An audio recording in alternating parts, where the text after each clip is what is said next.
I have a demo here of what an actual agent looks like. And here I have 3 agents. One of them receives emails. The other figures out what's in those emails and dispatches them to other agents. One of them is a change analyst agent, and they generate a set of transactions. So if I run the agents, we'll see emails coming in a different language and getting translated.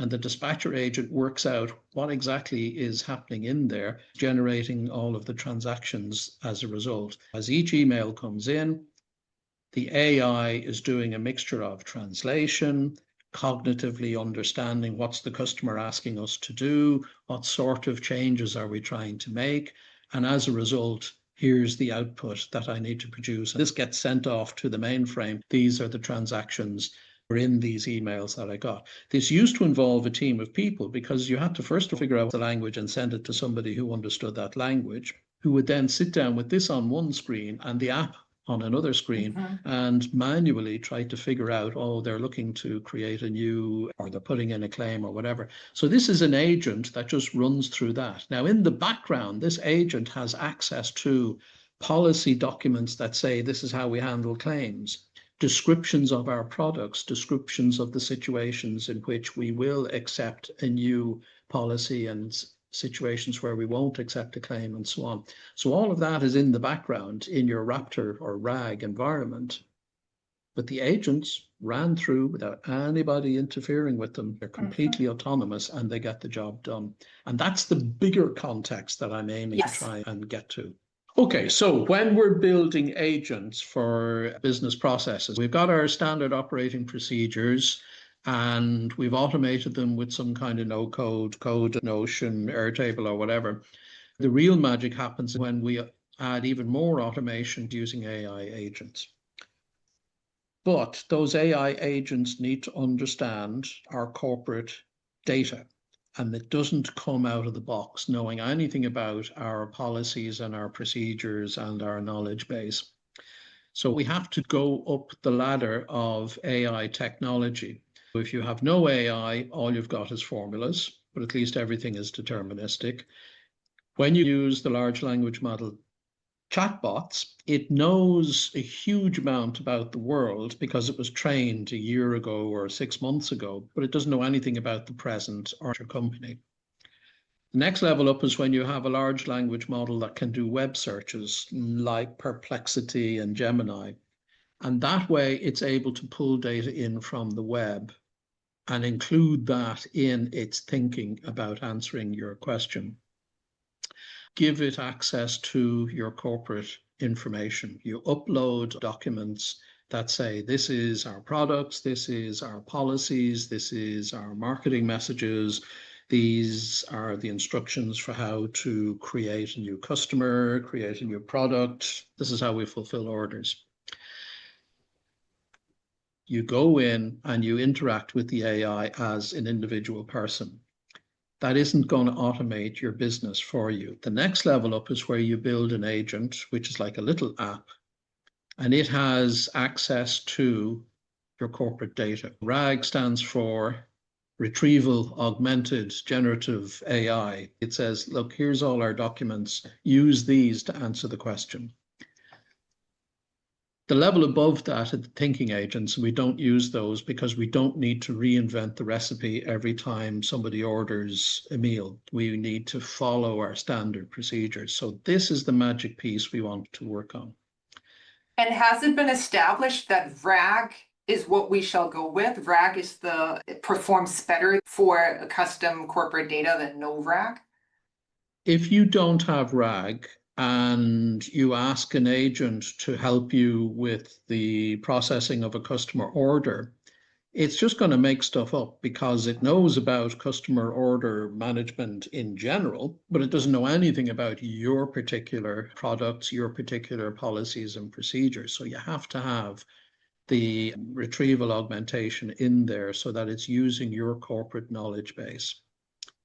Is that a standard offering that most tools companies It's getting there. It's not quite at the moment. And the problem I have is that people who are using Coda or Notion or any of the other tools, but people who are good at doing spreadsheets, who've moved into the world of no code, they find it very challenging to build these RAG databases. You have to upload your documents, say how they're going to be chunked, where they're going to be stored, because they're stored on the internet in a vector database, what sort of retrieval algorithms you're going to use, and so on.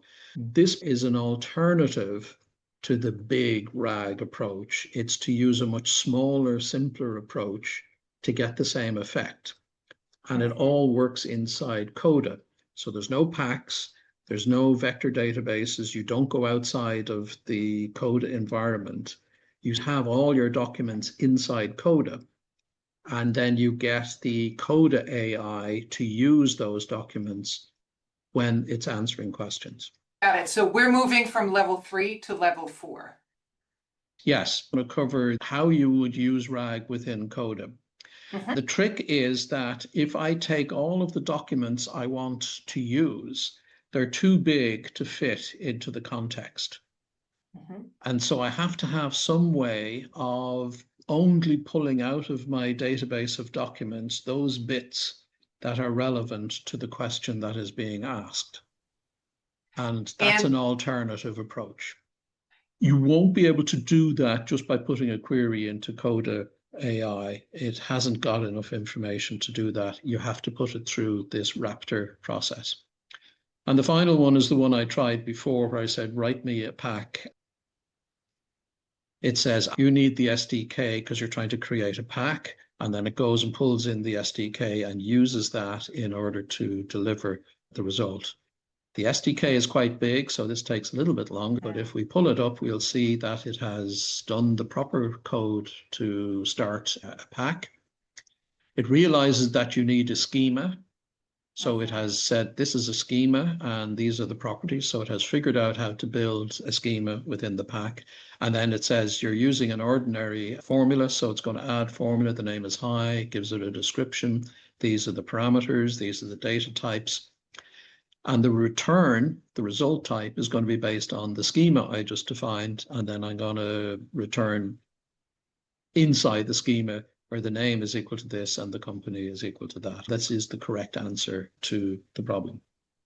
So what I'm showing here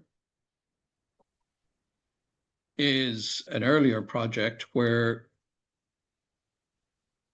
a company started off with spreadsheets for handling the building of these water pumps for their clients. The client would come in with an order form and they used a big complicated spreadsheet and they looked at all of these documentation stuff and they would then get all the right components and configure them to build the bill of materials. And then they automated this using Coda. So they have Coda forms that the customer fills in. Before they put in the AI agent, they had another set of forms that the engineer would use to configure the solution and produce the bill of materials. And then the dispatcher in the warehouse had an app in Coda where they would pull all of that in, assemble it, put it on a truck, and create a delivery docket. So this is a standard workflow. And if you already have a workflow, it's easy to pick a piece of it and say, this is where we're going to put in an AI agent. And in order for this agent to work, it needs access to technical specs for all components, the supplier catalog that shows you which bits need and are compatible with and have to be used in conjunction with what else. And then they had developed their own procedure manuals that describe to the junior engineers, here's the process we use to analyze the requirement and come up with a design solution. And so we were able to build an agent that was accessing these documents, had access to the customer's requirements, had access to the product database that we already had built as part of this workflow. And when it was finished, it produced the bill of materials. It was integrated into the database that was underlying this process. So when it was finished, it had put out a set of records into the bill of materials table, which was then part of what happened to the app when the dispatcher in the warehouse pulls up this order to be fulfilled. It's scheduled for today. I see the bill of materials. I know where they all are on the racks in the warehouse. I pull them all out with the forklift. I stick them on the truck. I figure out where it's being sent and press the button, and the truck heads off. The minute the truck leaves the factory, that's when a signal goes to the finance app that triggers an invoice being produced, because this particular business invoices off the dock. As soon as the product leaves the factory, that's when the invoice gets sent. Love it. So this illustration is very illuminating. That's what we see in the green color here, which is that process for this particular company, how they do business. Then they have found a solution in no code. They chose Coda for this particular SOP. And for each micro workflow within the SOP, they have automated it using Coda and automated it in this context. Now you're bringing in an AI agent into the mix in the form of Raptor, who extracts its knowledge in a Raptor mechanism. And then that knowledge that is being expressed as the output is fed as part of the input to the next step in the micro workflow. Yeah. So Yeah. this is a beautiful illustration. Yeah. We have an app that the customer uses to give us their order. We have an app that the engineer used to use to configure the solution. We have an app that the warehouse manager uses to pick the components that make an order. We have an app that the finance people use to deal with their invoices. One of the apps with an agent. Yes. But the fact that we already had an app that the engineer was using meant that we had done all the analysis, all of the logic, everything was there. The only thing that we didn't have was the ability for this knowledge and expertise that the engineer has. You couldn't do that with formulas. You had to use AI. And the AI won't work unless it has access to these documents. So the Raptor process is how you get those documents into Coda and then have the agent find the right document at the right time for the step that it's doing. They had a spreadsheet that was very complicated. The customer says, I have this amount of water to move from this altitude to that altitude over this many kilometers, and I need to do it 6 times a week, or it needs to only come on when it rains. And then they would put all of that data into their big spreadsheet. But no matter how much they tried to automate the spreadsheet, it still needed an engineer. Because an engineer would look at the requirements and say, we need to have 2 pumps in parallel in case one fails. This is one of those things where we don't need large volumes of water. We need high pressure. We're moving small amounts of water, but we're moving it up a mountain, so it needs high pressure. And that knowledge wasn't in the spreadsheet. You needed an engineer with an engineer's experience. This is the difference between information and knowledge. Knowledge is somehow processed in our brains to the point where we look at a situation and we have judgment.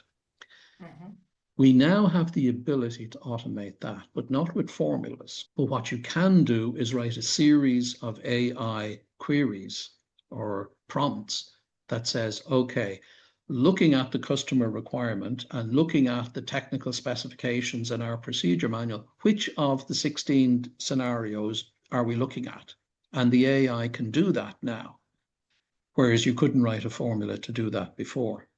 And then once it's figured out which of the 16 scenarios am I working at, it then says, okay, let me go to the supplier catalog, and given what the customer is giving me in terms of volumes and pressures and distances, what are the pieces I need to solve next? And that's an AI piece that involves a certain amount of judgment, which the AI system can do, but you couldn't do with formulas. Once it has done that, then you're back to using formulas almost like you're in a spreadsheet. There's a huge amount of computation, and you don't ask the AI to do the computation because they're no good at it. Language models don't do arithmetic very well. So you have a mixture of formulas and AI in order to get the job done. And then when you're finished, you have a procedure, an action that says, now output one record after another into the bill of materials table, boom, boom, boom, boom, and now the job is done. The ability to read these manuals and to understand what they're telling you to do, that's something that AI can now do because they're written in English and the requirements can be matched with what's in the procedure manuals to make judgments. Whereas trying to do that with formulas, even trying to do it with code, they tried writing Python code, and it came down to judgment. Is it more of this and less of that? It's mostly that. And in our experience, this is more important than that. That kind of thing was encoded in the language of the manuals and in the training that the engineers received in college. Now, the standard LLMs are at the professor level of understanding the science and the physics and the engineering of most things. You can ask it hydrodynamic and hydrostatic questions and it'll give you good answers. So it's already got the degree and the PhD level stuff. The suppliers keep sending in updates to the catalog and the technical specs keep getting tweaked. New versions of every little widget come in and we end up having to update how everything is done.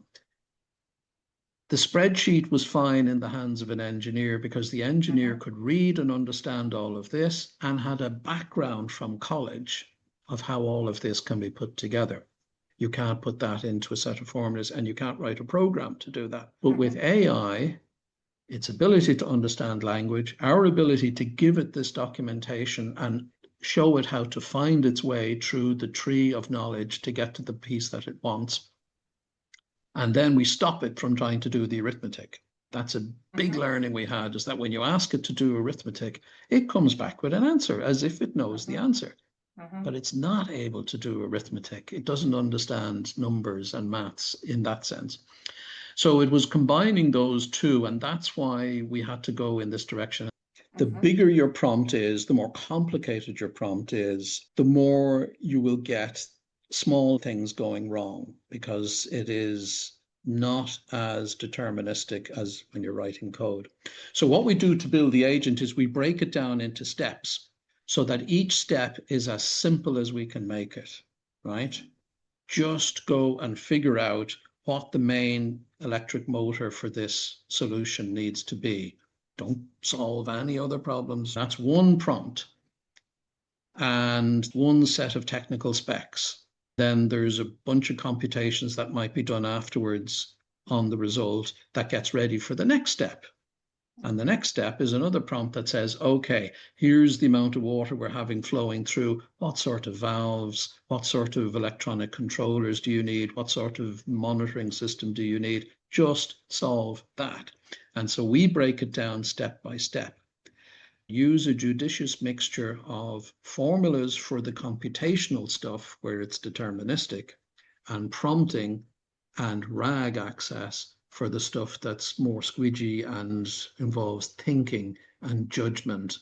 And the combination of the two gives you a solution that's very reliable. And I think that combination is exceptionally well achievable in a no-code tool, like you just mentioned, like Notion, like Coda, because you can upload the text-based information, the unstructured text. Yeah, so the alternative approach that we use is called Raptor. Coda doesn't need any packs. It's all just done inside Coda. Raptor stands for Recursive Abstraction Tree-Oriented Retrieval. You build a tree of knowledge out of the documents and then use Coda AI to scan the tree to find out which bits of those documents are relevant. A second query kicks in saying only use that document to solve the problem. I'm building a knowledge base that's all about using Coda. So I should be able to ask it any question about the use of Coda. Here's a question about saying, make a Coda pack that has two parameters, name and company, and returns a schema. When I run this query with Coda, it comes up with nonsense. That's because it doesn't understand the particular documentation that needs to answer the question. With Raptor, I have uploaded into Coda a knowledge base that's 600 kilobytes of documentation. And I've analyzed it using prompts and reduced that down to a knowledge tree, which is an overview of all of that. That's 22 kilobytes. This will fit into the context for the first query. So the first query says, oh, you're trying to write a pack? Let me have a look in the tree and see which bits of the knowledge base are relevant. And then I pull out only the relevant piece. The corpus is the table that contains all of the documents, right? I have 10 documents that I've loaded in. Each document is in the form of a canvas column. If I look at the sync tables knowledge base, you'll see that it's essentially a Coda document that tells all about how to do sync tables. And just to clarify, this could be any information I have on my copy data. So this could be how to assemble our electric bikes before we ship them to our customer, or this could be how to put together a life assurance policy for a client given certain circumstances. So I don't do a huge amount of editing to this document. I just load it in. This has been taken from the Coda website and contains all the information about building sync tables. If the system decides that what I'm trying to do is to build a sync table, then it'll go to this part of the knowledge base and use this to try and solve the problem. Understood. Right. Now, if I go all the way up to the top, all of these documents are too big to fit in. So we have this recursive tree structure where we start at the very top. I get the AI to build me a description of the whole document just so I can tag the document and say what it is. Sometimes it can be in the format of Markdown. And then I run the analyzer, which is a prompt that says, build me a summary of the document in the form of a YAML, which is a tree structure. This is a breakdown of everything. It's a summary of everything that's in the document, but it's enough for the AI to be able to figure out, based on the question you've asked, this is the part that I'm interested in.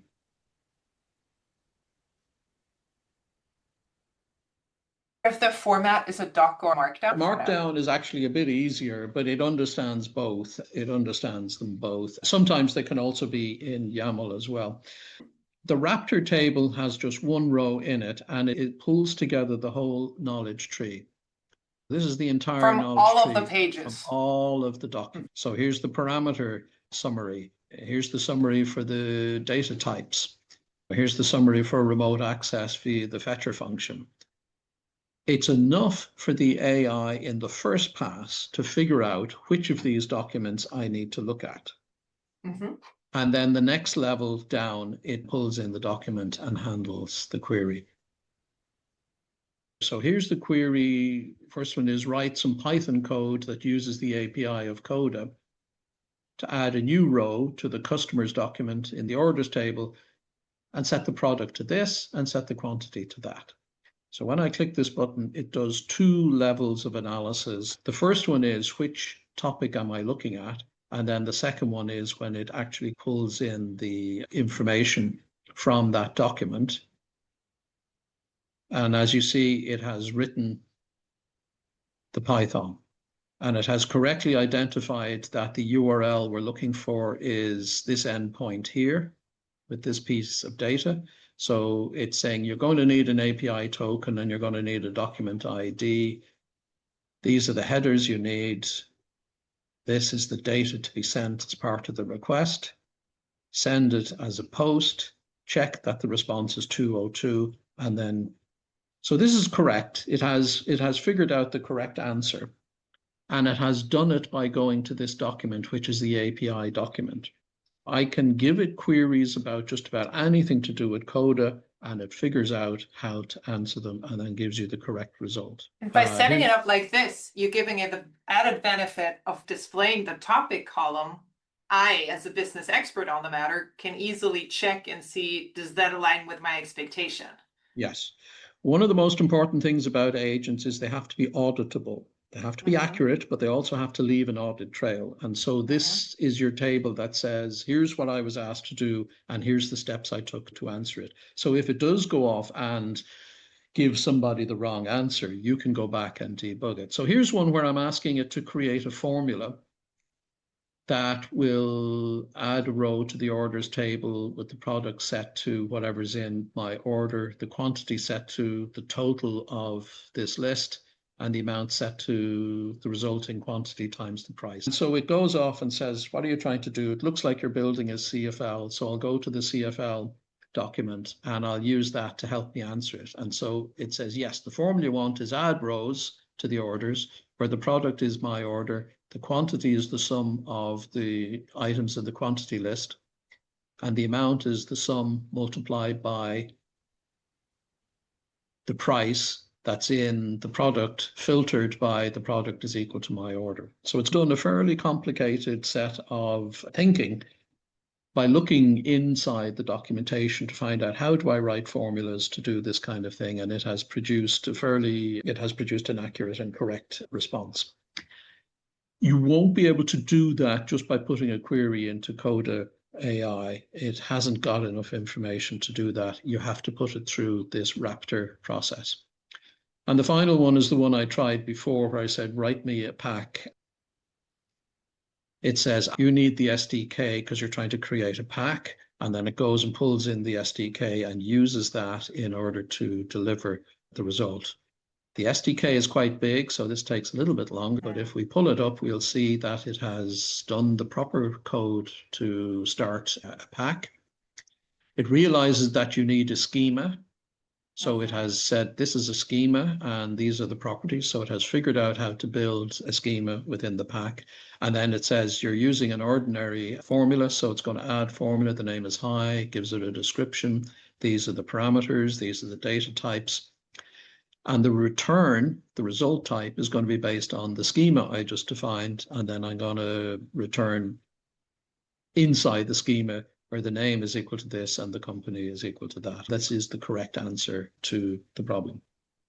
I have two questions on this. One is, and I'm sure you're getting to this, I would like to know what the AI prompt is. And the other question is, can I also include in the prompt something like, if you're not finding anything within the Raptor table that looks like a good match, do let me know that you're not equipped to answer this question. In a full production environment, you would put in those guardrails, right? I haven't done that, but let's pull out the query. And it's looking at the prompt column. Yeah. And it's saying, using only the documentation below, respond with the code block format. We have to look at this. And what are you responding to? You go to the corpus, you're filtering where the ID is equal to the topic. Use that as the index into the corpus, and then give me the knowledge base, which is that huge document. So it pulls in that big document into the prompt. It looks like a little prompt, but it's not. This is all of this text, and that is the whole SDK document being pulled in. But you've already established that the SDK document is small enough to fit into the context window. If it wasn't, then the summarization process that we used to set all of this up would have failed. We would have got an error during the build to say, oh, that document is too big, in which case you have to split it up a bit smaller. And from the look of it, when you look at the queries table, you press the blue button, it looks like it's one thing that it does, but it actually carries out two distinct actions. Yeah, if we actually look at the on-click, it does two things. It says refresh the assistant, which is the topic first, which is this column, the result. So it is specifically doing it one after the other. And the topic is looking at your knowledge tree in order to figure out which of the items listed in the knowledge tree provide the information needed to solve the problem. And that then brings you back the definition of the topic. And then the next one says, use that definition of the topic to go and find the entire document, bring it in, and then use that to solve the problem. The purpose of an agent is to be asynchronous, autonomous, action-oriented, accurate, and auditable. As much as possible, we're trying to engineer a solution where it will take whatever information is coming in, put it through this Raptor process, and come up with an answer at the end. Understood. Without the user having to nudge it. Would you recommend to your clients to turn these results into a separate audit log table? Well, that's what the queries table here is. As part of our best practice, when you build an agent, each agent produces a row in a table to say, this is what I was asked to do. These are the steps I took, and here's the results, so that you're always building up an auditable table. Maybe at the end of the month, you'll archive that and reset it back to empty again. But it does mean that for most of my clients in regulated industries, they would never think of doing it any other way.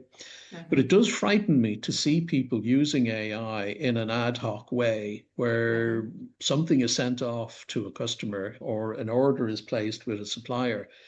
And then it turns out what went off an order, like that famous thing that ordered 900 chicken nuggets in McDonald's. And then they come back, well, how did it do that? And go, well, we don't know. We didn't keep any records. Well, that won't fly in most regulated businesses. The whole idea of having a standard operating procedure is that you've documented all of that. But here's the magic of this, and why my clients have been so happy to use this, is that if we go back to the citizen developer, they already have these skills. They already know their business processes. They already are experts in spreadsheets and in the particular no code they're using. So the only thing we have to teach them is how to build agents and RAG agents at that.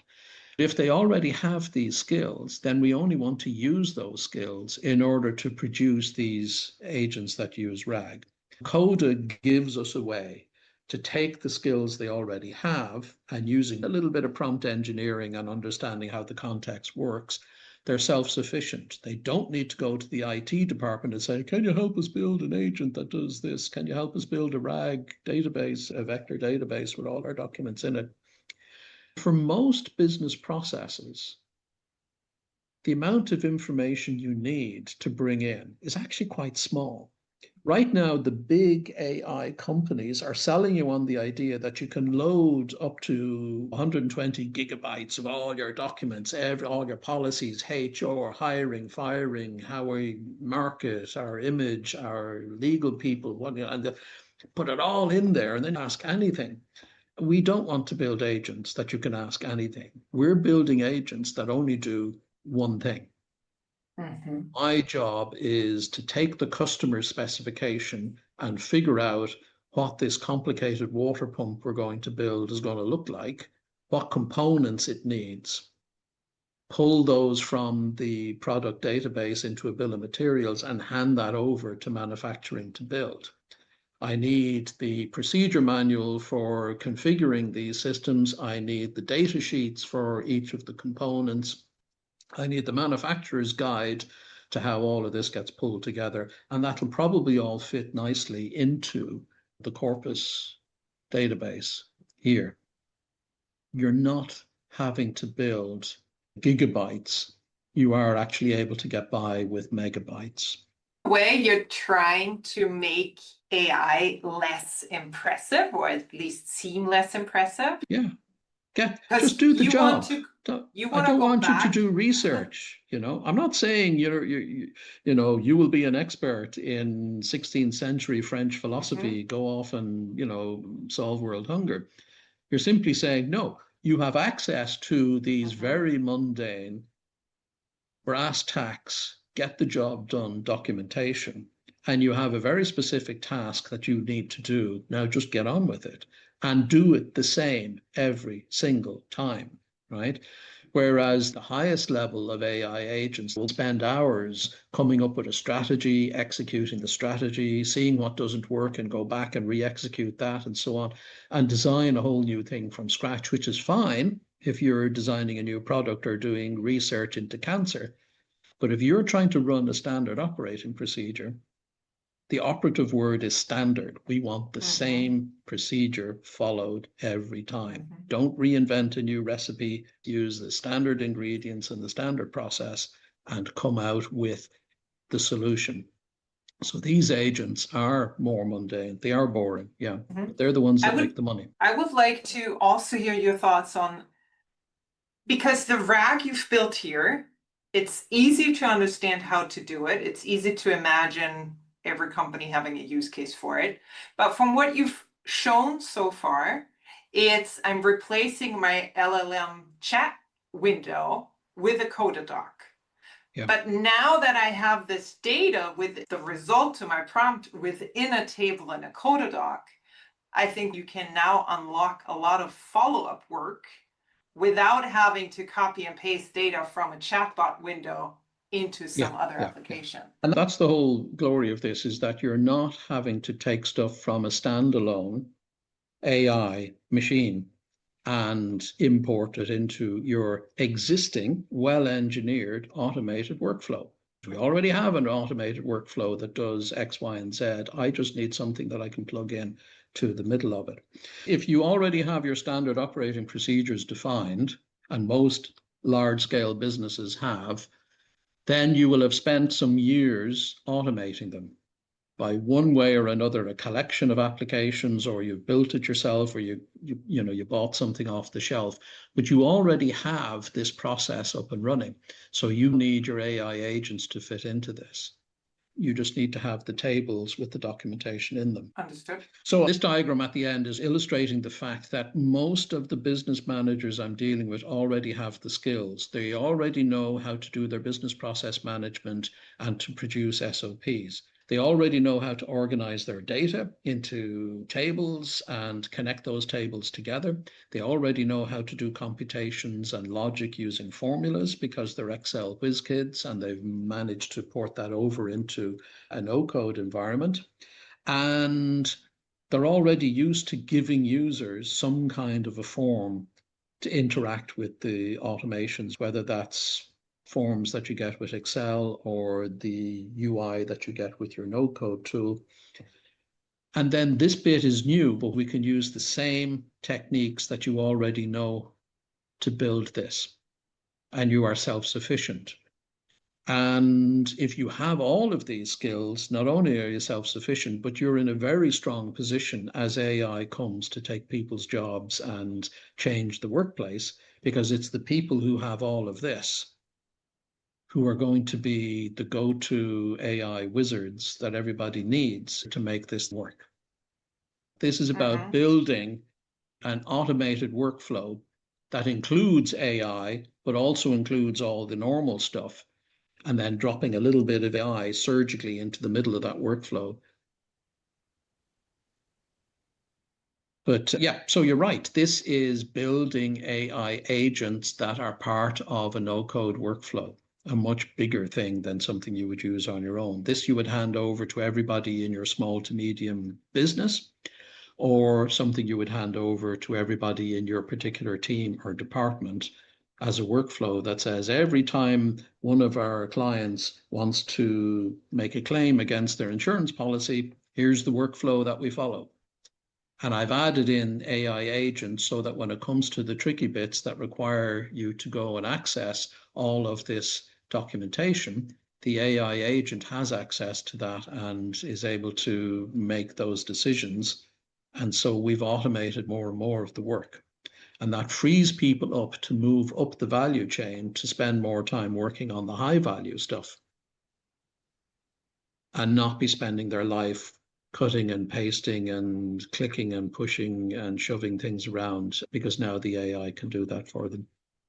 Wonderful. You have a standard operating procedure. If that process has been automated so that the bits and pieces where you need input from other team members, or you need to share data with clients and you need to work on that data, so you already have that automation in place, that no-code interaction, that is where you can now bring in your company data into the mix using the Raptor technique. Yes. Then taking the action atop of the results that are given to you as output compiled on this company knowledge.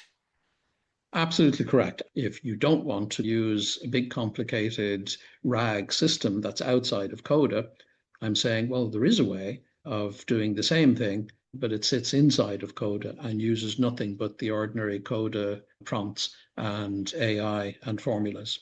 And so this alternative gives my clients what they need to be self-sufficient and to be able to build this themselves. Has the benefit of not being a black box solution, which is for these compliance heavy companies.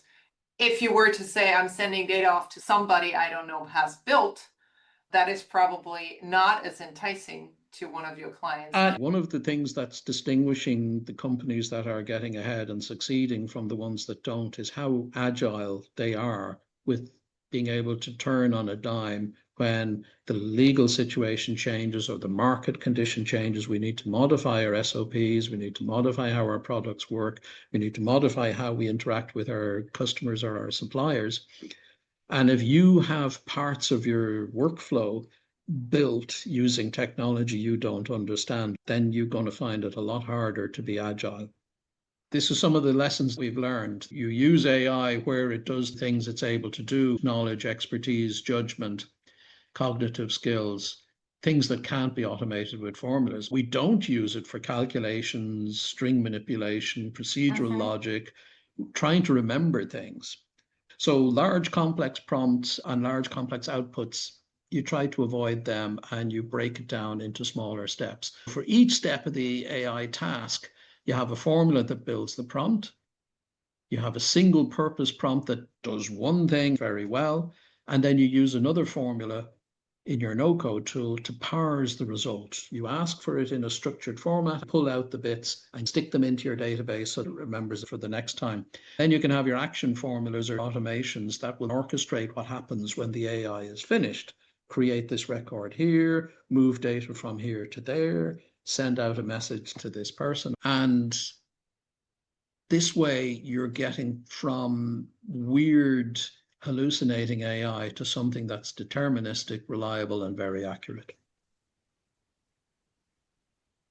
Love it. It's very easy to understand how much you've learned over the past months and years bringing these AI solutions to life for your clients. It's having real projects, real clients, real deadlines that really puts a sharp edge on the tools you're using, you know.